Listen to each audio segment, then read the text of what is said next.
What if I told you that the man who plays one of television's toughest cowboys doesn't just act like he owns a ranch? He actually wakes up on one, steps outside into acres of raw Montana land, and lives the same kind of life millions of people watch him fight for on screen? Because the truth is, Cole Hauser didn't just step into Rip Wheeler's boots.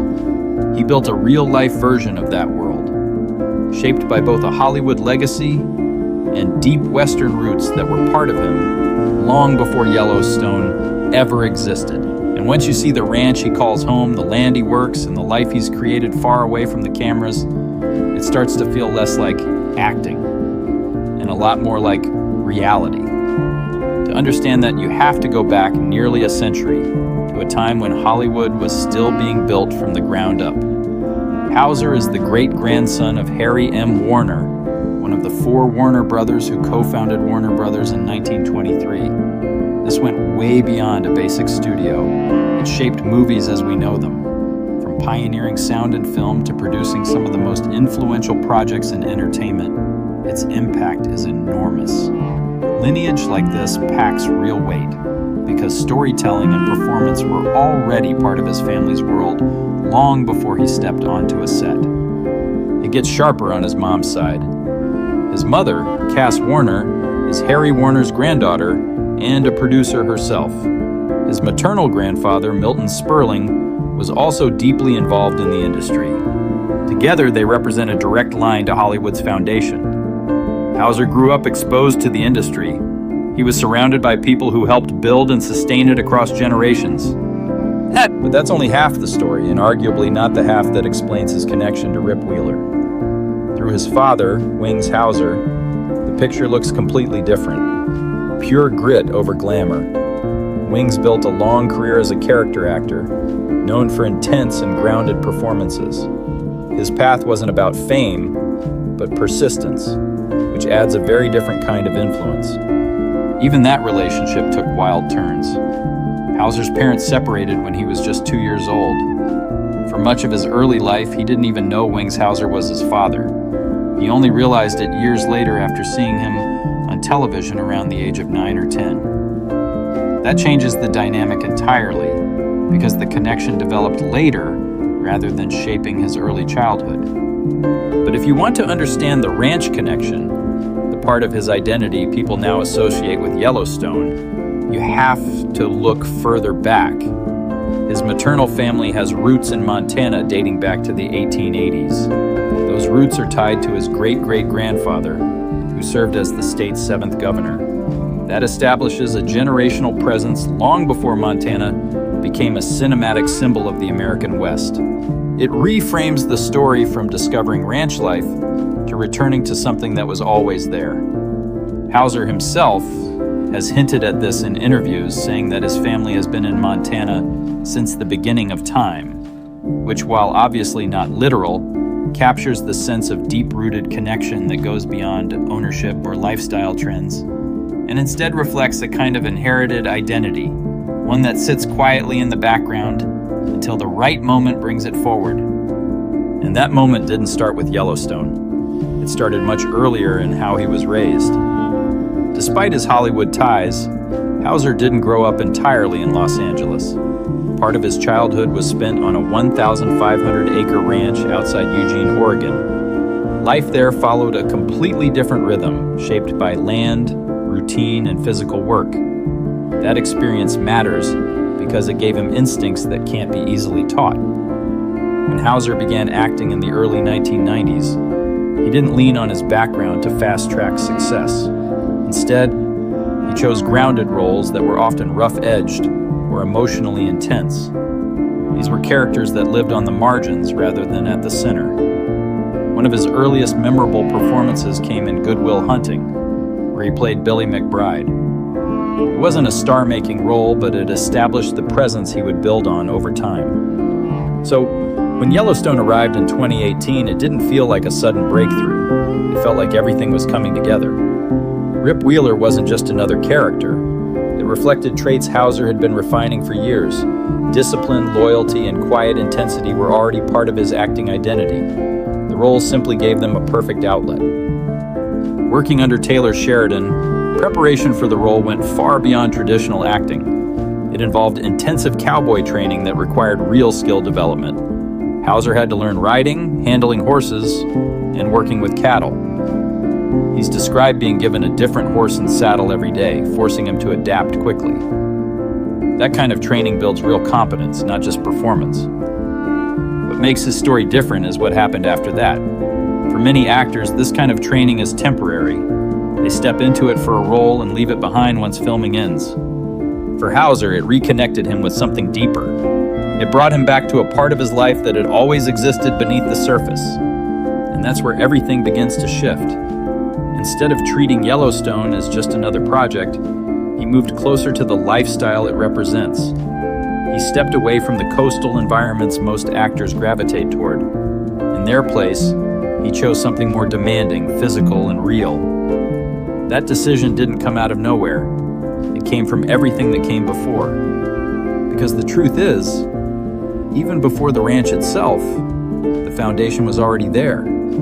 It was built through generations, shaped by contrast and refined through experience. Once you see that clearly, what comes next doesn't feel surprising. It feels inevitable.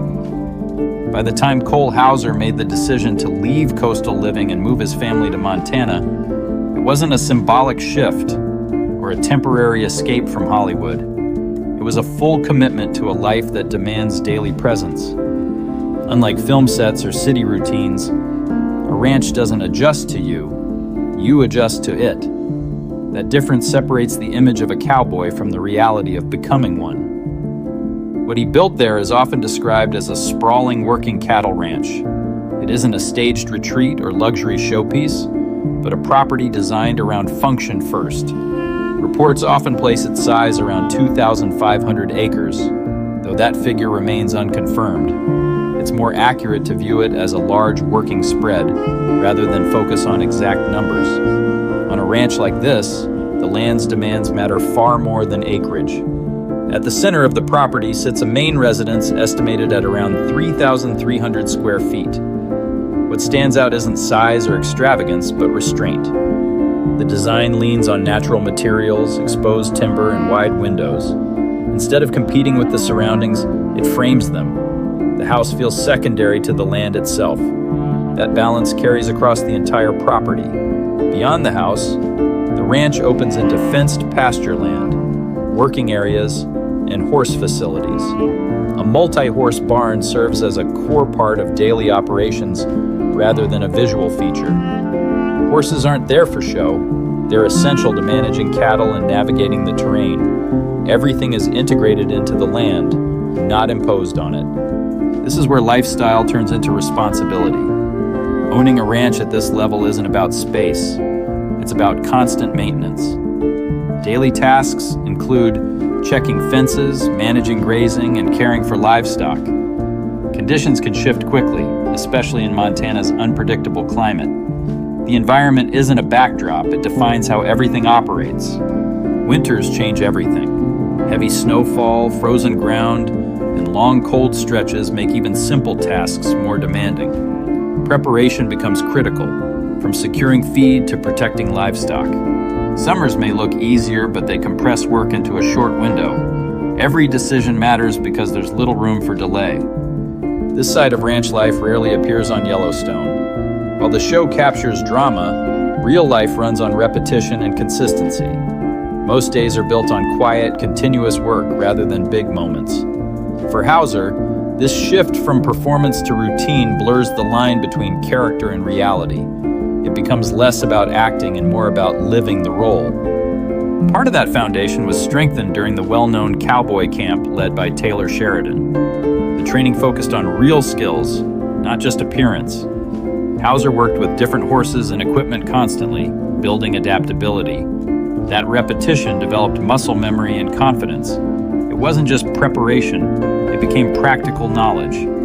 For most actors, that training ends with production. For Hauser, it carried into daily life. The skills became part of how he operates on the ranch. It doesn't feel like a hobby, it feels like a system that depends on him. That difference is what makes his situation stand out. The ranch itself, also connects to Montana's wider landscape. It isn't isolated, but part of a larger ecosystem. Land, wildlife, and weather all interact beyond property lines. That sense of scale changes how you experience the environment. It becomes something you work within, not control. Isolation adds another layer. Living there isn't just about space, but about distance from convenience. Everyday tasks require more time, effort, and planning. Life follows the rhythm of the land rather than external schedules. That shift reshapes priorities in a very real way. Before this move, Hauser lived a very different version of ranch life. He owned a 3-acre equestrian estate in Agoura Hills, California, near the Santa Monica Mountains. That property offered comfort, control, and modern convenience. While it carried a ranch aesthetic, it functioned very differently. It was designed for ease, not constant demand. The transition to Montana represents a deeper change in philosophy. It moves away from convenience and toward effort built into everyday life.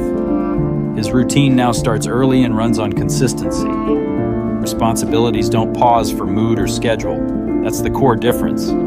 Daily life means checking livestock, maintaining land, and riding across the property.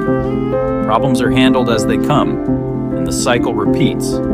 This isn't a phase, it's a long-term commitment. It exists alongside his acting career rather than replacing it. That's what turns the ranch into something more, an anchor, a constant that isn't shaped by roles or production schedules.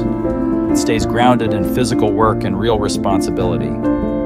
From that perspective, being called the real Rip Wheeler feels less like comparison and more like reflection. The lifestyle exists whether cameras are rolling or not. So, once you understand how Cole Hauser actually lives on that Montana ranch, the routine, the responsibility, and the way the land dictates everything start to come into focus. It's not a lifestyle built around convenience, but one shaped by consistency and daily demands that don't wait for motivation. When you look at it through that lens, the next step in his story stops feeling like a typical celebrity business move. Instead, it begins to look like a natural extension of that same mindset. For someone who has fully committed to a disciplined way of living, it was never going to be enough to keep it contained quietly in the background without turning it into something larger. That extension took shape in 2023 with the launch of Free Reign Coffee Company. At first glance, it might seem like another entry in the long list of celebrity-backed products. But once you look closer at how it was actually built, the difference becomes clear. Instead of simply attaching his name to an existing operation, Hauser co-founded the company from the ground up. Working alongside experienced partners in San Angelo, Texas, the brand was built on more than 2 decades of roasting expertise rooted in that region. That distinction matters more than it might seem at first. It shifts the perception of Free Reign away from being just another marketing-driven product. Instead, it starts to reflect the same principles that define his ranch life. Consistency, early mornings, and the understanding that results come from showing up every day all carry over into the brand. That's where its central message, get up and get after it, really comes from, and why it feels aligned rather than manufactured. That connection becomes even clearer when you look at how the coffee itself is positioned. The blends aren't randomly named or designed purely for surface-level appeal. Each one ties back to the culture and environment that inspired the brand in the first place. American Dirt leans into a darker, more intense profile suited for long, demanding days, while Homestead reflects a more balanced, everyday rhythm. Mestano, on the other hand, draws from the untamed imagery of the West, and all of them are produced in small batches to maintain quality. It's also important to be precise about what the company is and isn't. Free Reign isn't just a simple partnership with an outside roastery or a licensing deal. It's a company shaped by in-house expertise and co-founders who bring that roasting knowledge directly into the brand. That foundation gives it a level of authenticity that's difficult to replicate through superficial collaborations. Because of that, it connects not only with fans of Yellowstone, but also with people whose lives demand the same kind of early starts and sustained effort. But the legacy Hauser is building doesn't stop at business. One of the most grounded and consistent parts of his life existed long before the coffee brand and continues alongside it. His involvement with the Special Operations Warrior Foundation is not something recent or symbolic. It traces back to a deeper commitment tied to the organization's history after Operation Eagle Claw in 1980. That mission left behind families and children who became the focus of long-term support and education. The foundation itself was built on what's often described as a battlefield promise. It was a commitment to ensure that the children of fallen Special Operations personnel and Medal of Honor recipients would have access to education. Over time, that promise has turned into more than 1,100 scholarships. For Hauser, this isn't just a name attached to a cause, but something he has been actively involved in for nearly 2 decades. His role as a board member reflects that deeper level of commitment. He speaks about this connection in a way that mirrors everything else in his life. Rather than framing it as charity, he describes it more as a form of service. It's his way of supporting the country, the soldiers, and their families. That perspective aligns directly with the values already visible in his ranch life and business decisions. Discipline, responsibility, and a focus on something larger than personal success all carry through. When you place all of this side by side, a clear pattern starts to emerge. The ranch in Montana, the routine it demands, and the business built around that same mindset are not separate pieces. They are connected by a consistent set of principles. His long-term commitment to supporting military families fits into that same structure. It's not about isolated achievements, but about alignment across everything he does. Even the way he approaches family reflects that same consistency. Instead of raising his children in an environment shaped primarily by Hollywood, he's grounding them in a very different world. It's one where responsibilities are real and unavoidable, and where daily life is shaped by land, animals, and routine. The values that come from that lifestyle, like work ethic and accountability, aren't taught through words alone. They're learned through experience. That continuity is what turns his story into something more than a simple career shift. It's not just about moving from actor to ranch owner or from performer to entrepreneur. It's about building a life that doesn't rely on performance to exist. The same mindset carries across every part of it. Whether it's working the land, building a company, or contributing to meaningful causes, the approach stays consistent. When you step back and look at the full picture, what stands out isn't any single element. It's not just the Hollywood lineage, the acting career, the ranch, or the business ventures on their own. It's the consistency between them that defines the story. In a landscape where many public figures operate in disconnected spaces, his life appears unusually aligned. Each part reinforces the others instead of competing with them.